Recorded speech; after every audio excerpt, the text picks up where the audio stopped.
it is not so. I desire not that liberty for myself which I would not freely and impartially weigh out to all the consciences of the world besides. Governor Haynes, if the magistrates please, may I speak with Master Williams? Very well, Master Winthrop. I thank you.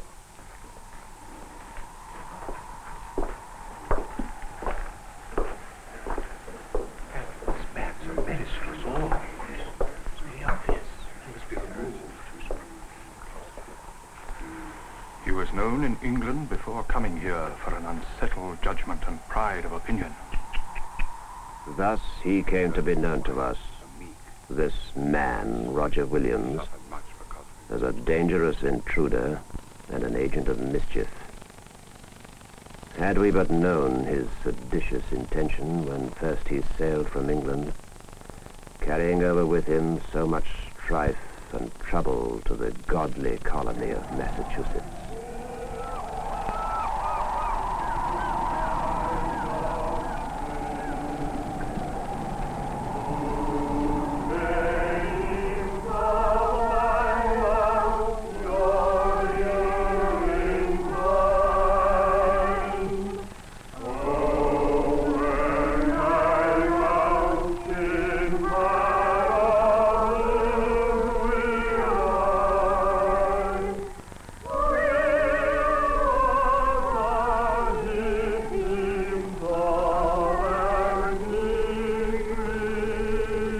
Together with his good wife, Mary, he had come to the town of Boston in December 1631. Both were part of that great migration from England, when it had pleased God to send so many of his children, numbering into the thousands, to Massachusetts, following those few miserable pilgrims who in 1620 had settled at Plymouth Plantation. All of us had come in great hope of doing God's work, and Roger Williams, in particular, had much to hope for.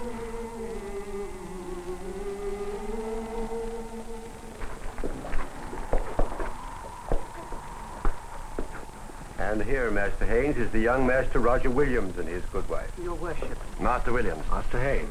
we in the Massachusetts Bay Colony have much to thank God for, Master Williams. For the marvelous safe passage to so many thousands who have come hither. For giving us such plenty of all manner of food in the wilderness. For sweeping away great multitudes of savage Indians by the smallpox. And lastly, by sending such learned and able young men as yourself to this land. Thank you. But did I understand you aright? You said, for sweeping away great multitudes of savage Indians. By the smallpox, shortly before we came here. It was God's hand slaying the Hittites and the Canaanites and making room in this land for his chosen. But more to the point, Master Williams, we have heard a lot of you, of your piety and your great learning, and of your reading of the scriptures in the original tongues. And we had determined that upon your arrival here, we should offer you the post of teacher in this church. We do so now. This church, Boston, will be the largest in the Bay Colony. It will, with God's blessing. I cannot accept your offer. You cannot accept the post? You have, Master Williams, your reasons. I have, and it please God. When Charles I came to the throne of England, I was a student at Pembroke Hall in Cambridge in preparation for the ministry. But when I left the college, I found that there was no church in England to which I could go in all conscience. Bishop Laud, with the king's help, had become all-powerful.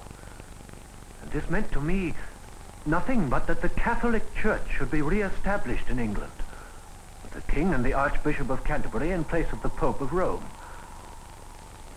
I was not wrong. Papist ceremonies were instituted. Free speech disappeared. The good bishop's spies were everywhere, listening to the talk in taverns at the church door after service. To take orders in such a church would be to subscribe slave to the name minister. And this I could could not do. Finally, I was harried out of the land. As we all were, Master Williams, and as the thousands of Puritans in New England were. Quite so, Governor Winthrop. But allow me to put a question to you. Please do. The churches of the Bay Colony, indeed they must be since I have observed this one, are opposed to the Mass and other such ceremonies. Why then are ye not separated from the Church of England? Separated? Huh. So that's it. Go to Plymouth Plantation, Master Williams. There shall you find your separatists. I have heard much good of the people of Plymouth. Master Williams, may I ask your age? I am 28. Yes. You would have us sever all connections with the Church of England? Since you in no wise agree with its practices. But do you not see, we must be cautious. Cautious? Conscience knows not cautious. Conscience, conscience. One would think that conscience is man's invention.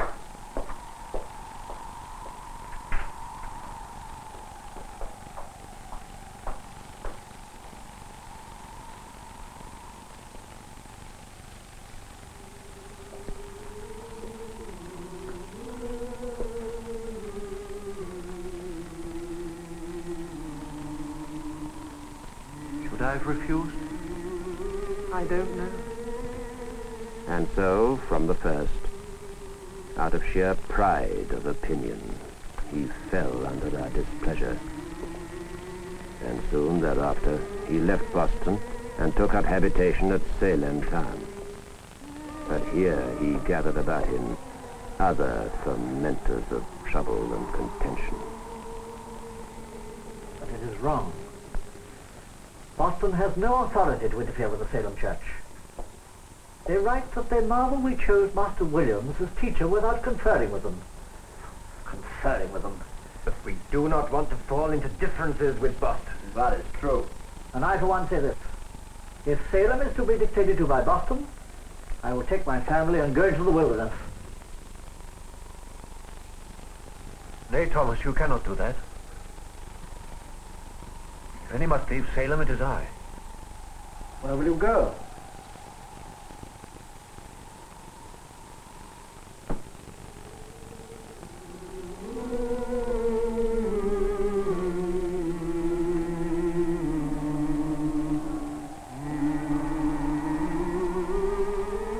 Thus, the people of Salem wisely rid themselves of the man. But Plymouth Plantation was not so fortunate. He next removed there with his wife, and spake on the Lord's day and weekdays, and his teaching, as the elders of Plymouth told us, was well approved at first, but they too soon suspected that he had fallen into strange, unsound, and unsavory opinions. At all seasons of the year, he left his good wife much alone, and journeyed into the wilderness to trade with the savage Indians and to bring them the word of God. He spent much time in their disease-ridden smoke holes, for he soon mastered their language. But what message he brought them, we know from his rash mouthings. He told them falsely that God knows no difference between white man and Indian.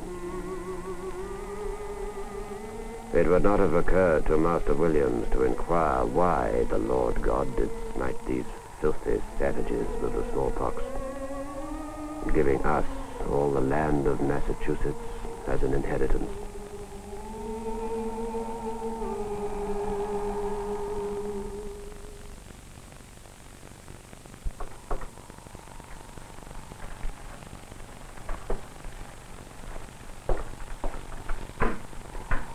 Master Brewster, you're welcome on such a cold night. Thank you for coming. It is cold. Come over by the fire.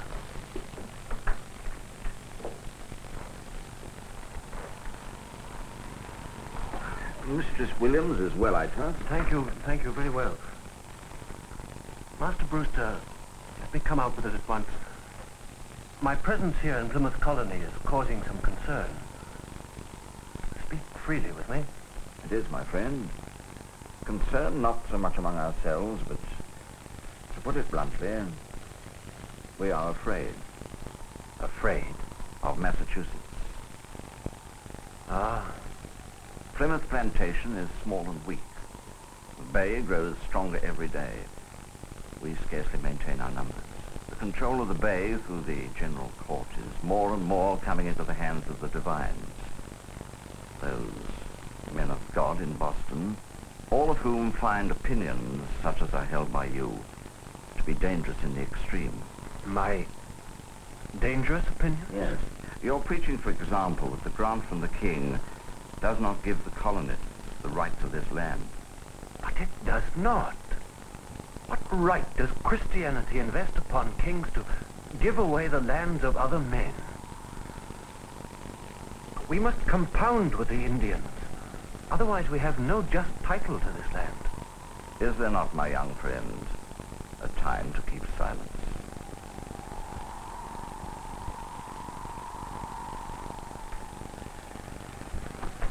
Let's go.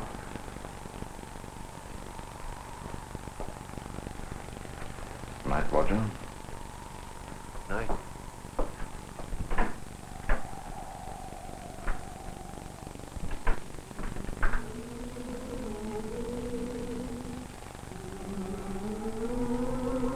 There are many in Salem who would welcome you back as teacher. Yes, there are. I had not wanted our child born in such a place as Massachusetts.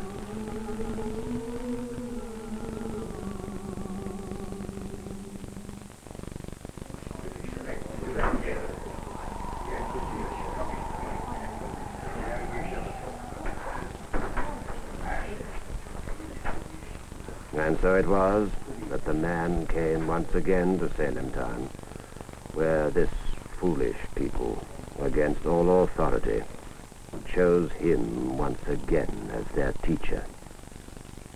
And despite the sound warnings of Master Brewster and others, Roger Williams did not keep silence. Though I speak with the tongues of men and of angels, and have not charity, I am become as sounding brass or a tinkling cymbal. Though I have all faith so that I could remove mountains, and have not charity, I am nothing.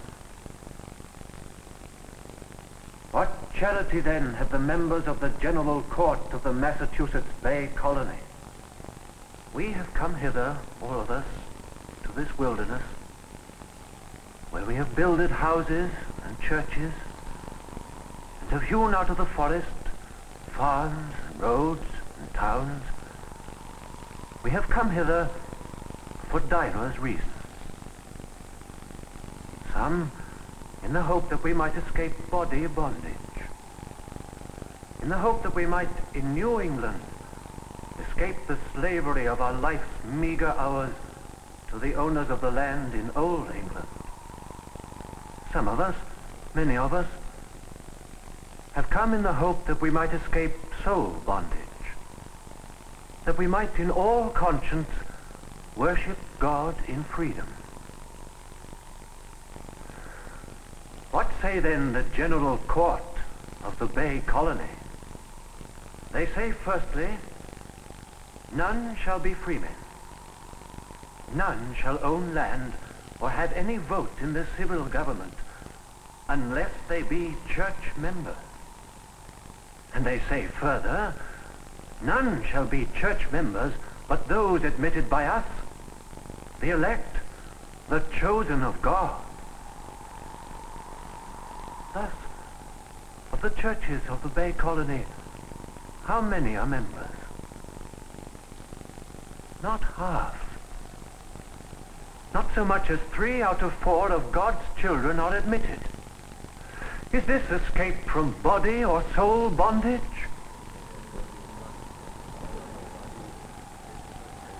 They say, moreover, that it is the part, nay, the duty of the civil magistrate to punish those who break the first 4 commandments.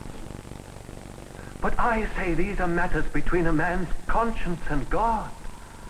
And the civil authorities cannot, must not compel church attendance.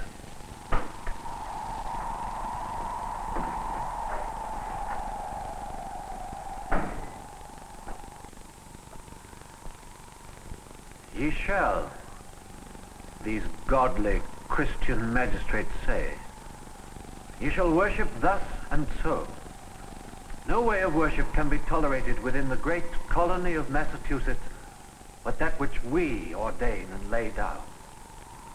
And these godly Christian magistrates say all this in a security no hand can reach, for they are themselves the civil authority and can enforce one church, one worship, one faith, with the whip, with imprisonment, with the pillory,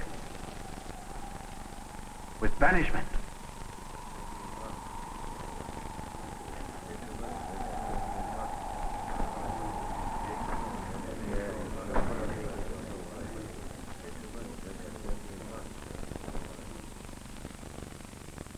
Powers that be are ordained of God. Whosoever therefore resisteth the power, resisteth the ordinance of God. And they that resist shall receive to themselves damnation. Romans 13, verses 1, 2, and 5. Roger Williams,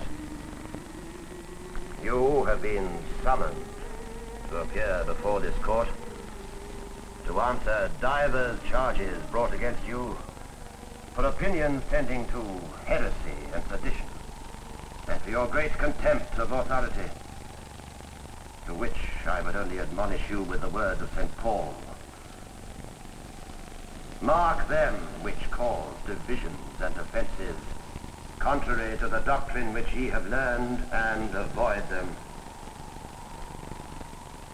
Governor Haynes, may I ask in all humility, who are to be my judges?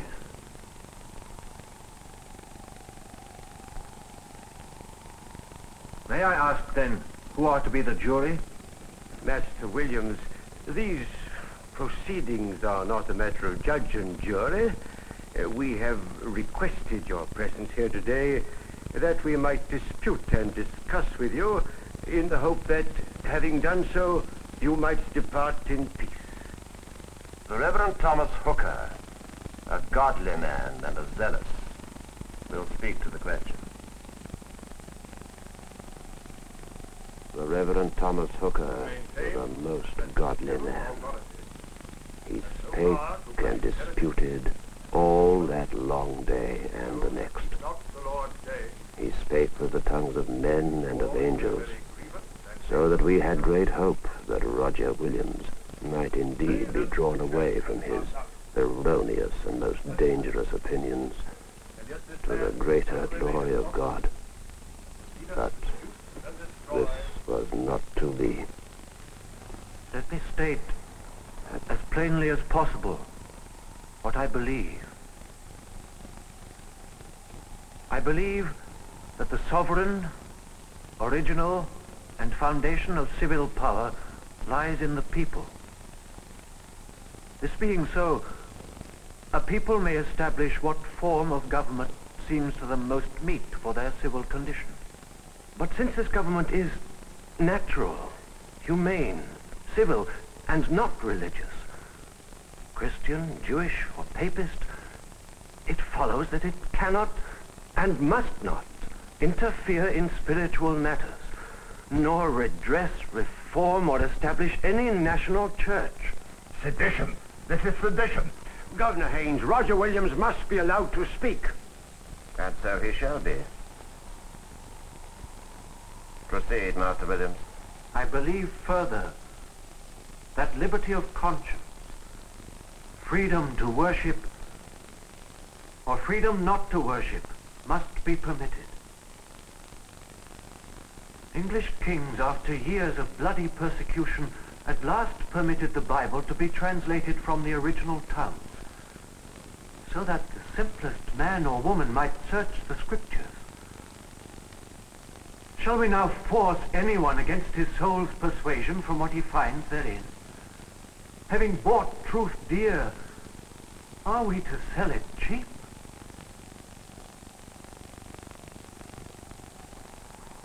Master William speaks of his tender conscience, and yet he sins against his conscience in refusing out of wicked pride to see his errors. It is plain, however, that he has fallen into error, into heresy, apostasy, tyranny.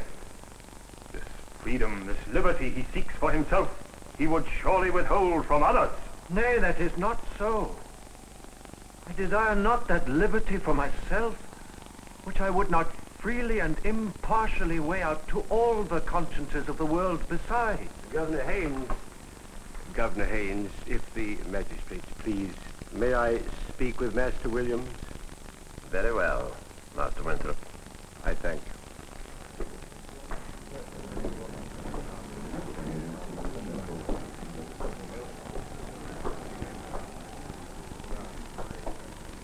Roger, is there nothing I can say? Is there nothing Governor Haynes can say? To reduce me from my errors? But these things can be settled in disputation, in sweet reasonableness. There can be no disputation here. There sit my judges, gods upon the earth, whose word cannot be disputed by any sweet reasonableness. Roger, I do not say, as many do, that your opinions are merely willful and giddy fancies or exorbitant novelties. Yet I do say they are dangerous, and I appeal to you as one who loves you, as do many of these very same men, to reconsider, to recant. Master Winthrop, I have suffered much in old England as well as new for freedom of conscience. Am I to turn back now?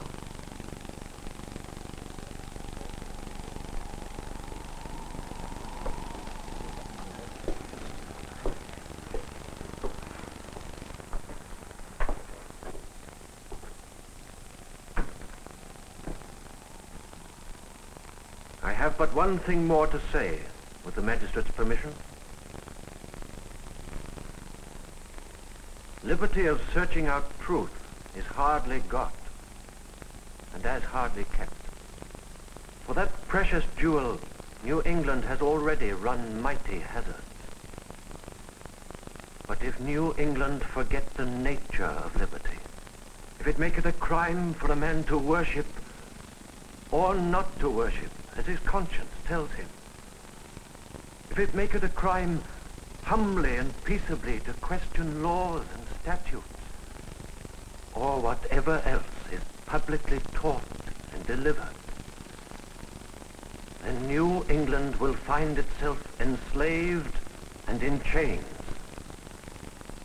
a captive of ignorance and dark superstition.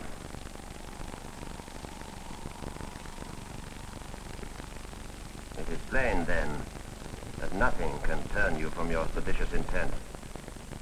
Thus there is but one course for the magistrates of this court to take. Whereas Master Roger Williams hath broached and divulged divers new and dangerous opinions against the authorities of magistrates, and maintaineth the same without retraction, it is therefore ordered that the said Master Williams shall depart and be banished forever out of the colony of Massachusetts.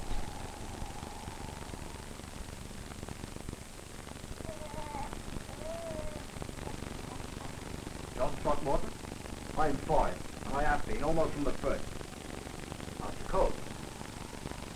It will be hard to sell my farm and house and go into the wilderness again, but I will do it. Thomas? I left England to escape the power of the Lord Bishops. I can leave Massachusetts to escape the power of the Lord Brethren. Francis Weston. Who can that be? Master Winthrop. Roger. Yes, Miss Williams. May I speak? Yes, they're friends. What is it, Master Winthrop?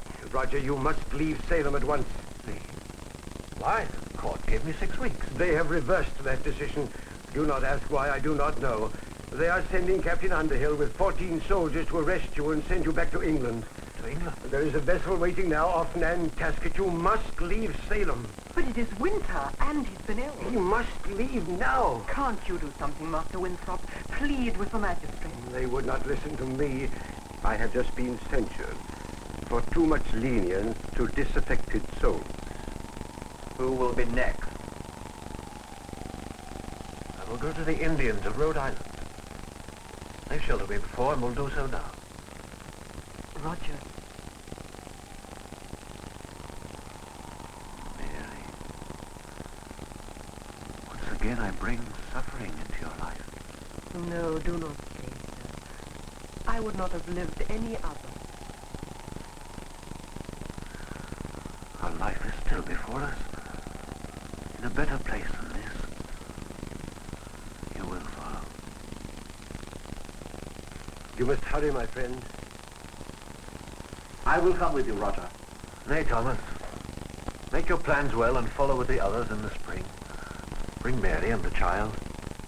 You have a child? Yes. A girl. Born shortly after my trial. We have named her Freeborn. And so Roger Williams left Massachusetts and journeyed far off to Rhode Island. And here he and his people drew up a compact, founding a colony based on the mean and vicious ideas of democracy. We shall build a place where no man or woman, Jew or infidel or Catholic, need fear the whip, the prison, or banishment for conscience sake. A place of freedom and liberty. For surely God hath provided and cut out this part of his world as a refuge for mankind.